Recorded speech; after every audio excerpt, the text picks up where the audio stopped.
The third subsection of this larger whole focuses on goals 4 and 5 of the Sustainable Development Goals.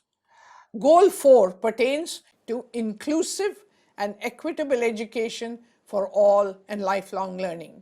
And Goal 5 specifically deals with gender equality.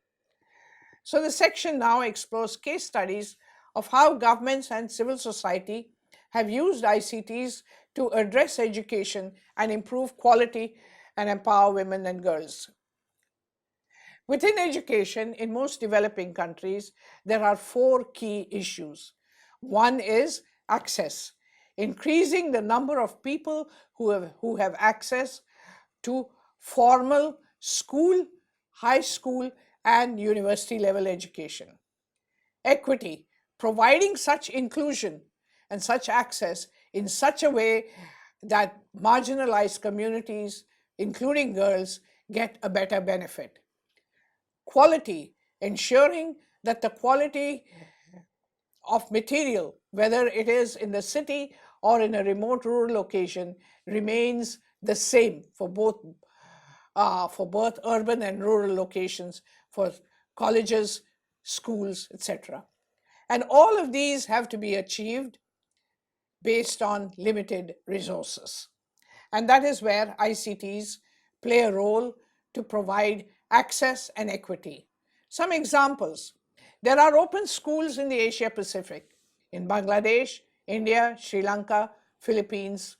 And these open schools provide, through distance education, opportunities for young people who have dropped out of school or who are not in school to get the education they need via the internet and also to write for the same exams.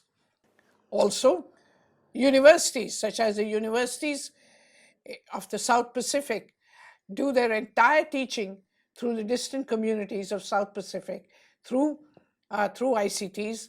They started with simple shortwave radio, progressed to television, progressed to satellites, and now are on a web-based learning mode.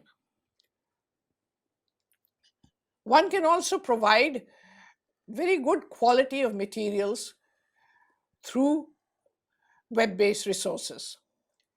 For example, buying available published materials can be very expensive for a poor country or for a poor university, which will not spend hundreds of dollars on a single textbook. However, if materials are available as open educational resources or as what we call massive open online courseware, these materials of uniform quality provide valuable supplement as teaching resources both for students and for teachers. Similarly, tools such as video conferencing can be used to upskill and train teachers in all of the countries. When we look at use of ICTs to address limited resources, among the examples that stands out is the University of the Pacific. A consortium of 11 countries set up the university, serving an area covered by 6 million square miles of water.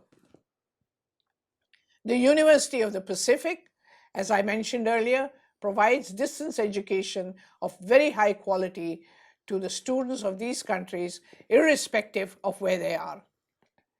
Another effort that is underway is the creation of online resources, basically MOOCs or massive online courses or open educational resources which are shared among universities of the Commonwealth. And this initiative is called the Virtual University of the Small States of the Commonwealth. Then when we begin to turn our attention and look at what are the specific issues that women and girls face, in this part of the world, there are several.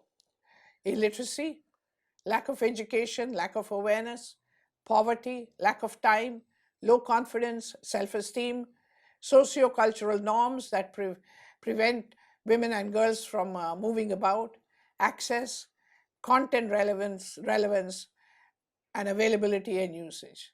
So can ICTs benefit women and girls? Yes, they can benefit women and girls directly when women exploit the technologies to improve their own status, and when indirectly when ICTs are used to improve delivery of information and services to women.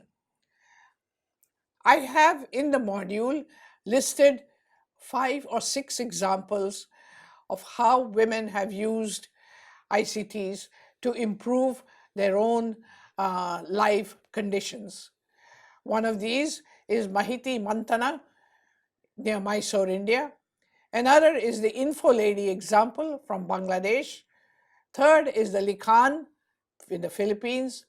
The fourth is an e-homemakers Malaysia, which is targeted toward an e-commerce portal and income generation activities, particularly for middle-class educated women, and Shirkat Ga, which provides vital information on healthcare and other informal news to women and girls in Pakistan.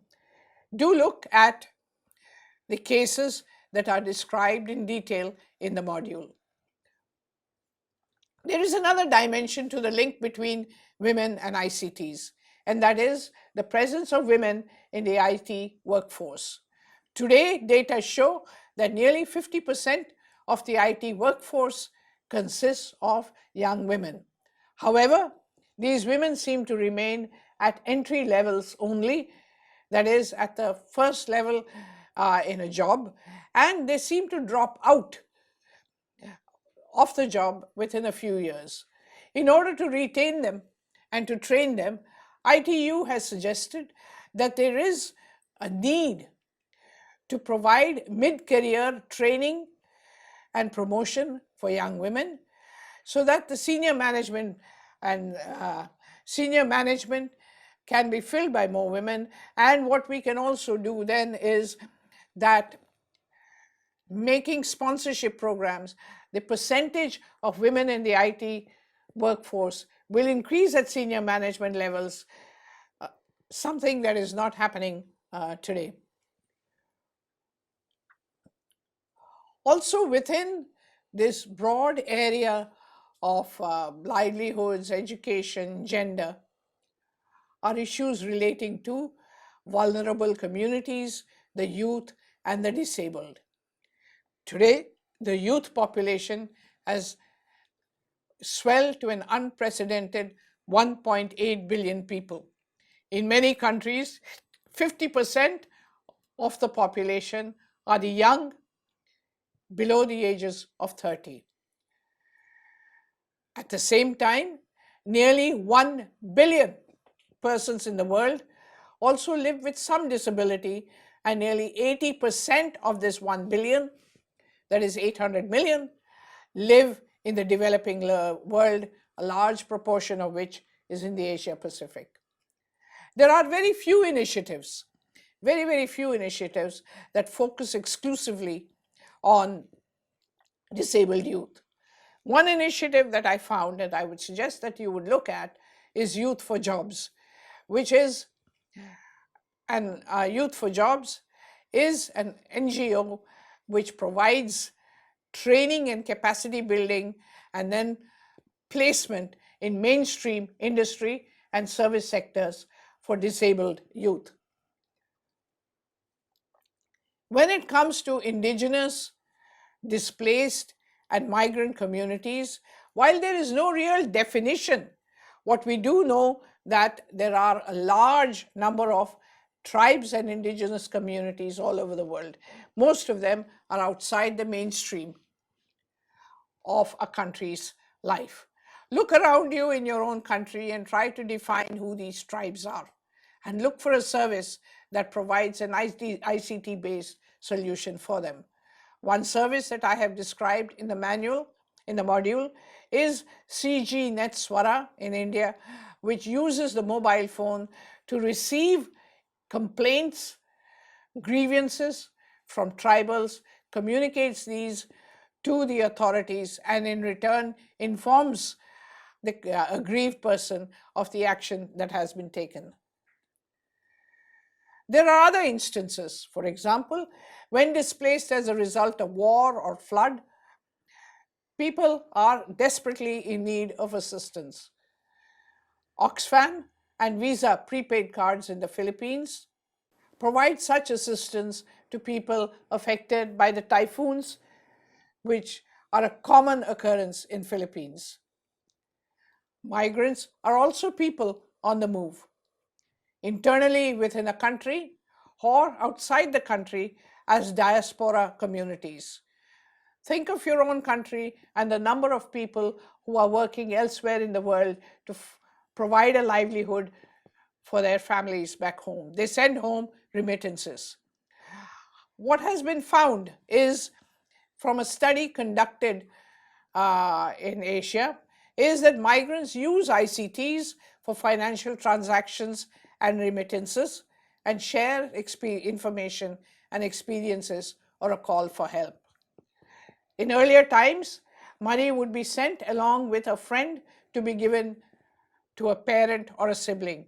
Now it is done through mobile money transfer. At the same time, a study conducted among Indonesian domestic servants in Singapore showed that for the domestic worker, the mobile phone provides a measure of independence and privacy in communication. To summarize this section briefly, ICT's impact on education is second only to its impact on business. Open schools, school networks are using ICTs to connect and to benefit. Open educational resources and massive open online courseware are being used extensively to improve the quality of content that students receive. When technology is placed in women's hands, women are able to improve their economic, social, and political status in a community. And women use technology not just to learn and have a voice, but also to create women-friendly spaces.